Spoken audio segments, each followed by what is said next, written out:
अब हम आगे बढ़ाते हैं गति के द्वितीय नियम को।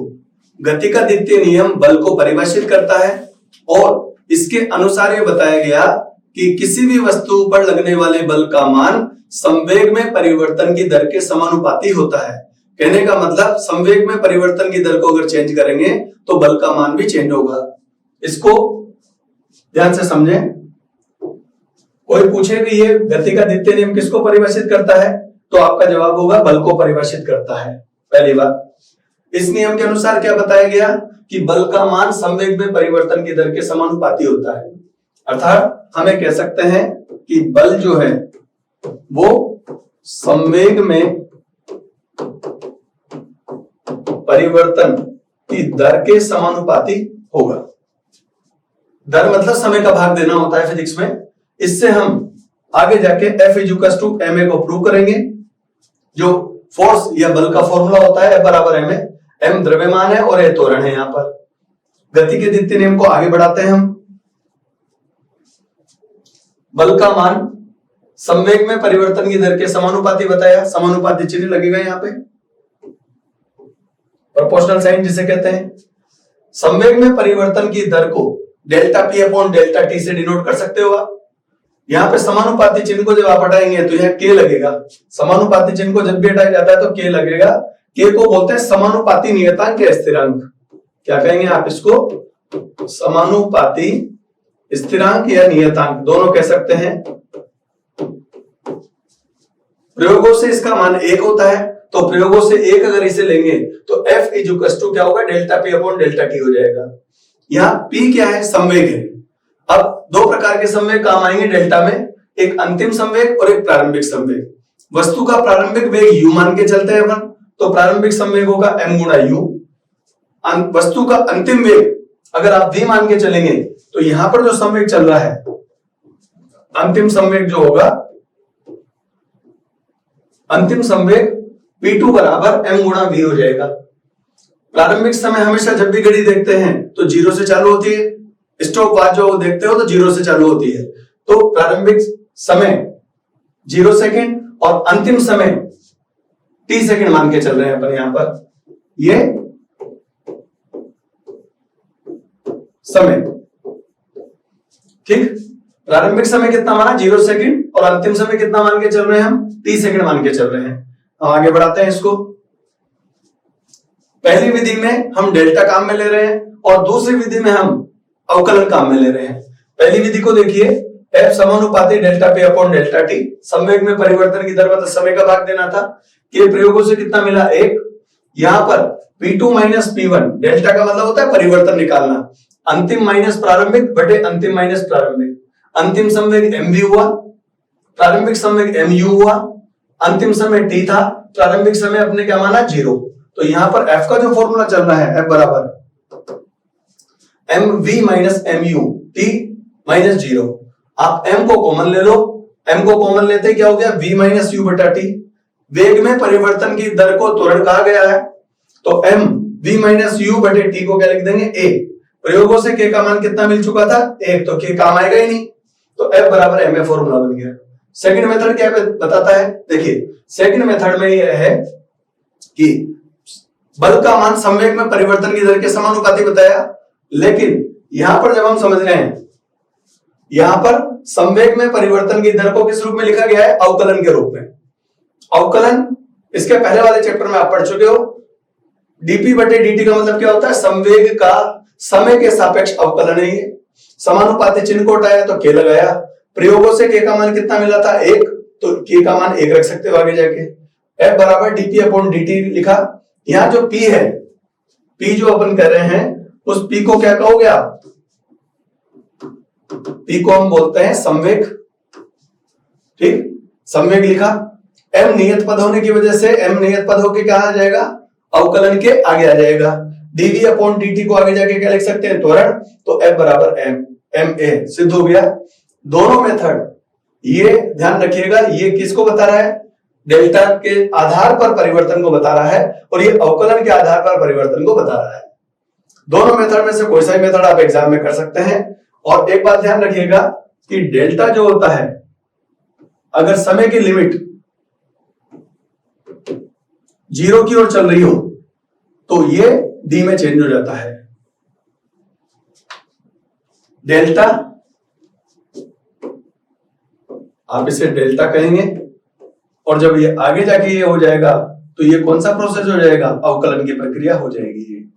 इस बात का ध्यान रखना, जब समय जी की ओर अग्रसर, टी की ओर, मतलब टी जो टाइम है ना, टाइम समय, इसको अगर कहें तो ये कहां की ओर अग्रसर हो रहा है? जीरो की ओर, मतलब बहुत कम मान हो इसका समय का, उस अवस्था में डेल्टा को आप क्या लिख सकते हो? डी लिख सकते हो। तो दोनों मेथड सही हैं। आप ये मेथड काम में लें तो भी एफ बराबर एम आएगा, और अवकलन मेथड काम में लेंगे तब भी एफ बराबर एम आएगा। दोनों विधियां मैंने आपको बता दी हैं, आपकी बुक में एक ही दे रखी है।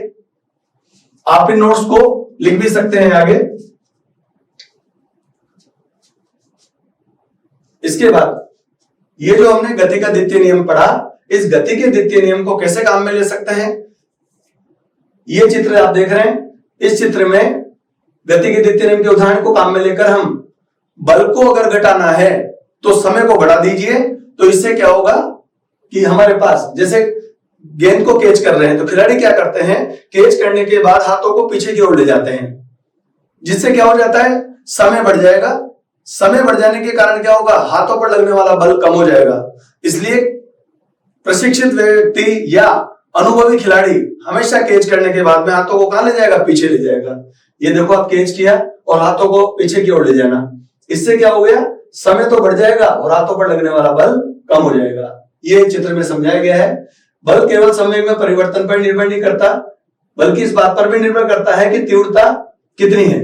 एक अभ्यस्त खिलाड़ी गेंद लपकते समय हाथों को पीछे की ओर ले जाता है, जिससे गेंद रोकने में समय ज्यादा लगेगा और बल की आवश्यकता कम होगी।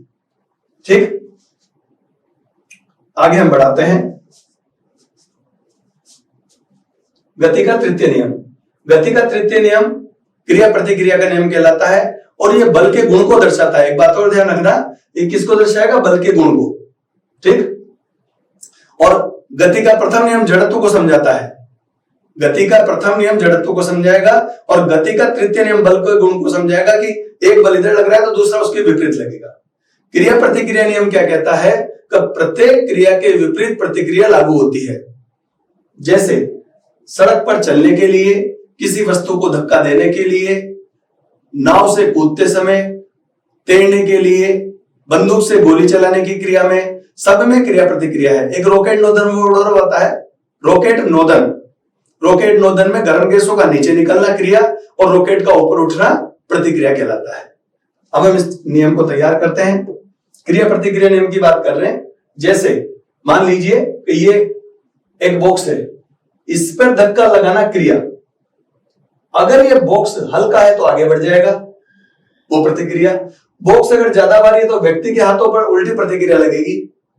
तो क्रिया की तरफ इधर जो बल लग रहा था वो क्रिया, और वापस जो इसको धक्का महसूस हो रहा है वो प्रतिक्रिया। जैसे हमने चलने की बात की थी अभी, कि कोई व्यक्ति अगर सड़क पर चल रहा है तो सड़क पर चलने के लिए क्या करते हैं? पैरों के द्वारा पीछे की ओर धक्का लगाना क्रिया, पैरों के द्वारा पीछे की ओर धक्का लगाना क्रिया, और सड़क के द्वारा आगे की ओर धक्का लगाना प्रतिक्रिया कहलाएगी। नियम को समझते हैं। गति का तृतीय नियम क्रिया प्रतिक्रिया नियम कहलाता है।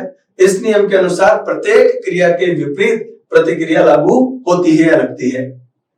उदाहरण मैंने समझा दिया आपको चित्र से। सड़क पर चलते समय पैर या पांव के द्वारा या लेग के द्वारा सड़क को पीछे धकेलना क्रिया, और सड़क के द्वारा व्यक्ति के पैर को आगे धकेलना प्रतिक्रिया कहलाती है। चित्र समझ में आ गया? आगे बढ़ाते हैं। बंदूक से गोली चलने की क्रिया। बंदूक से आप ये देखें, इससे अगर गोली आगे बढ़ेगी, आप इस वीडियो में देख भी रही है कि बंदूक से जो गोली चलाई जा रही है वो क्रिया, और धक्का जो पीछे की ओर लग रहा है, धक्का जो पीछे की ओर लग रहा है वो प्रतिक्रिया। बंदूक से गोली चलाना इधर की तरफ क्रिया, और कंधे पर जो धक्का महसूस हो रहा है वो प्रतिक्रिया। वीडियो में देखने को मिल रहा है आपको, समझे इसको? बंदूक से गोली चलने या आगे की ओर गोली बढ़ने की क्रिया, और कंधे पर पीछे की ओर धक्का लगना प्रतिक्रिया कहलाता है। इस चित्र में आप देख रहे हैं, ये चित्र है, ये वीडियो चल रहा है, इसमें आप क्रिया प्रतिक्रिया समझ सकते हैं। आगे बढ़ाएं।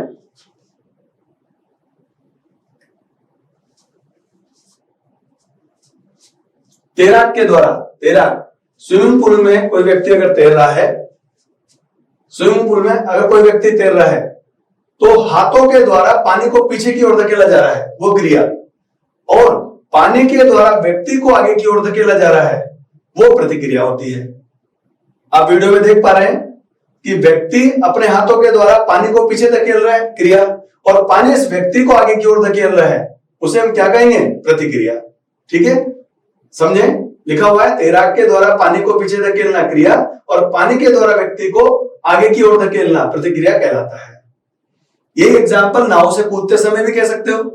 नाव से कूदने के लिए किनारे की ओर आप जंप लगाएंगे तो नाव के द्वारा, आपके पैर के द्वारा जो नाव को धक्का दिया गया वो क्रिया, और व्यक्ति जब किनारे की ओर कूदेगा तो नाव के द्वारा व्यक्ति के पैर को धक्का देना प्रतिक्रिया।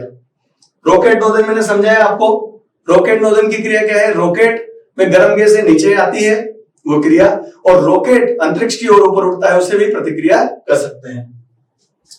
बंदूक से गोली चलाने की क्रिया इसके पहले वीडियो में हम देख चुके हैं, और ये आपने तैराक वाला एग्जांपल देखा इसमें।